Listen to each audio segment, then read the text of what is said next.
वही नारायण जब राम बने तो वही लक्ष्मी सीता बनी, प्रकट वही जनक नगरी में जमीन से। वही राम वही नारायण जब कृष्ण बन करके आए तो वही लक्ष्मी रुक्मणी बन करके आई, प्रकट हुई कुंडिनपुर में कमल के फूल से। लक्ष्मी का अवतार रुक्मणी जी हैं, राधा नहीं है। राधा कौन है? राधा लक्ष्मी जी का अवतार नहीं है। तो फिर राधा कौन है? बोले तस्मात् ज्योतिर्भवेत् द्विधा राधा माधव रूपकम। एक ही शक्ति, एक ही ज्योति अलग अलग दो रूपों में परिणत हो गई, वो एक ही शक्ति है। उसी को हम कृष्ण कहते हैं और उसी को हम राधा कहते हैं। राधा ही कृष्ण है और कृष्ण ही राधा है। राधा क्या है?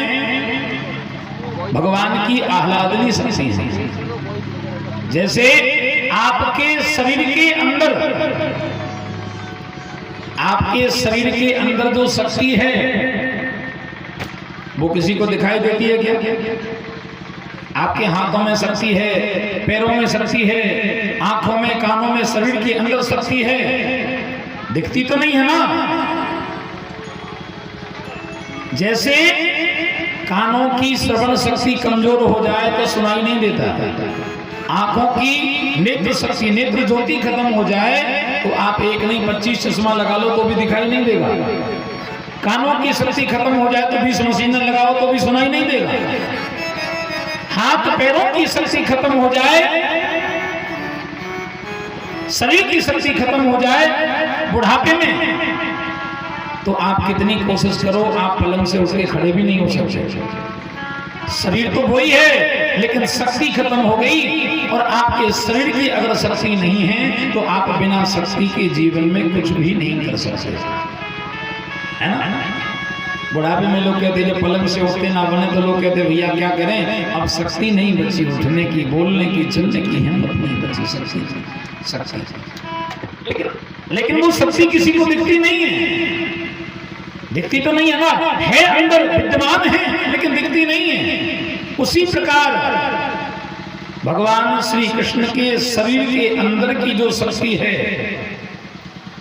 जो हमारे आपके अंदर भी है, वही शक्ति भगवान के शरीर की अंदर से निकल करके सामने प्रकट होकर के रूप लेकर के खड़ी हो गई। उसी शक्ति को हम राधा कहते हैं। वही शक्ति राधा है। जैसे हम बिना शक्ति के कुछ नहीं कर सकते, ऐसे भगवान बिना राधा जी के कुछ नहीं कर सकते। श्री राधे जो की कृपा सो मैंने गिरवर लिया उठाए। और ये शक्ति क्या है? ध्यान से सुनिएगा मेरी बात। ये शक्ति क्या है? बोलिए शक्ति नारी है, नारी स्त्री। ये शक्ति क्या है? ये नारी का रूप है, ये स्त्री का रूप है शक्ति। जिनके घर में स्त्रियों का सम्मान नहीं होता, जिनके घर में कभी नारियों का सम्मान नहीं होता, उनके घर में कभी लक्ष्मी का वास हो ही नहीं सकता। ध्यान रखिएगा। भगवान ने, परब्रह्म परमात्मा ने, प्रभु राम ने, भगवान कृष्ण ने हमेशा नारी को आगे किया, शक्ति को आगे किया। वनवास हुआ था भगवान राम को, वनवास राम जी को हुआ था। कई मैया ने वरदान क्या मांगा था? तापस वेश विशेष उदासी 14 वर्ष राम वनवासी, है ना तो सिया वनवासी ना लखन वनवासी। किसको? राम जी को वनवास हुआ था। लेकिन जब वनवास के लिए कदम आगे बढ़ाया तो सबसे पहला कदम किसका था? राम जी का नहीं था। जबकि वनवास राम जी को हुआ और आगे कौन हुआ? सीता। दशरथ जी ने कहा था मंत्री जी से, सुमंत से कि तुम रथ में बिठा करके थोड़ी दूर तक छोड़ करके आ जाना। सुमंत जी जब गए और भगवान राम पहली बार जब रथ में चढ़ करके जाने लगे वनवास के लिए, तो आगे कौन गया? रथ चढ़ सिय सहित दो भाई, चले हृदय अवधि सिरनाई। महाराज जब भगवान रथ में चढ़े तो पहले कौन चढ़ा? सीता जी आगे चढ़ी रथ में सबसे पहले, फिर राम जी चढ़े। रथ चढ़ सिय सहित दो भाई। और वहां जब केवट की नाव से उतरे, जहां से सही वन प्रांत चालू हुआ, क्योंकि गंगा जी से पार जाने के पहले तो अयोध्या के लोग आते जाते रहते थे, तो वनवास सही नहीं था। अब भगवान जब गंगा जी से उस पार जाने लगे तो केवट की नाव से जब नीचे उतरे तो सबसे पहले कौन उतरा? उतरी ठाड़ी भय सुर सरिनेता, सिया राम गोहे लखन समेता। वहां सबसे पहले सीता जी नाव से उतरी। क्यों? क्योंकि शक्ति को आगे करना चाहिए। अगर आपने शक्ति को आगे नहीं किया, भगवान राम भी जानते थे इस बात को कि अगर सीता को आगे नहीं किया तो रावण पर विजय नहीं मिलेगी, क्योंकि बिना शक्ति के युद्ध नहीं हो सकता, और युद्ध करना है तो शक्ति को आगे करना होगा। और ये शक्ति क्या है? ये नारी है। इसलिए भगवान सीता जी को लेकर के गए साथ में, और सीता जी को आगे किया भगवान ने वनवास में आगे किया।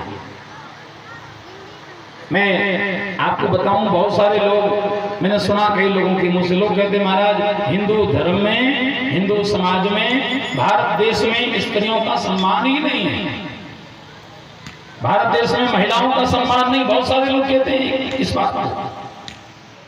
मैं कहना चाहूंगा, हिंदू धर्म के अलावा और भारत देश के अलावा दुनिया के किसी देश में स्त्रियों का सम्मान ही नहीं है। क्यों?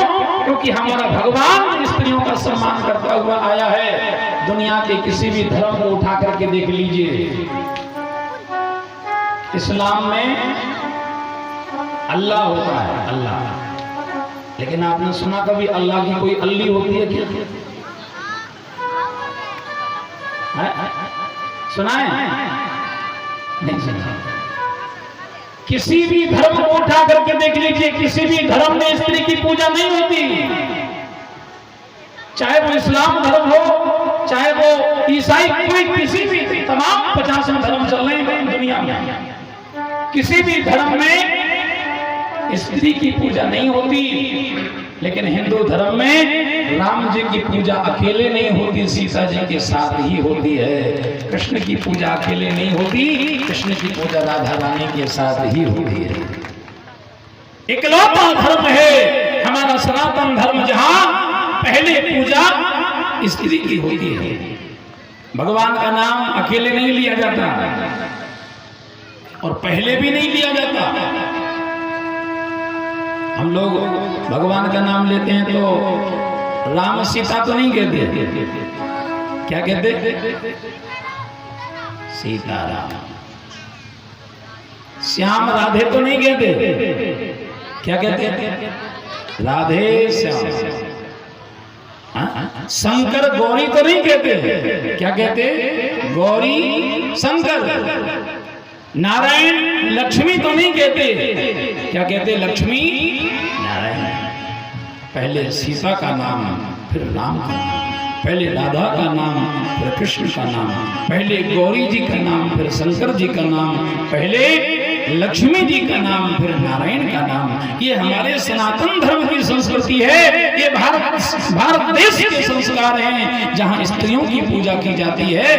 केवल हिंदुस्तान में और केवल सनातन धर्म में ही स्त्री को देवी का रूप माना जाता है।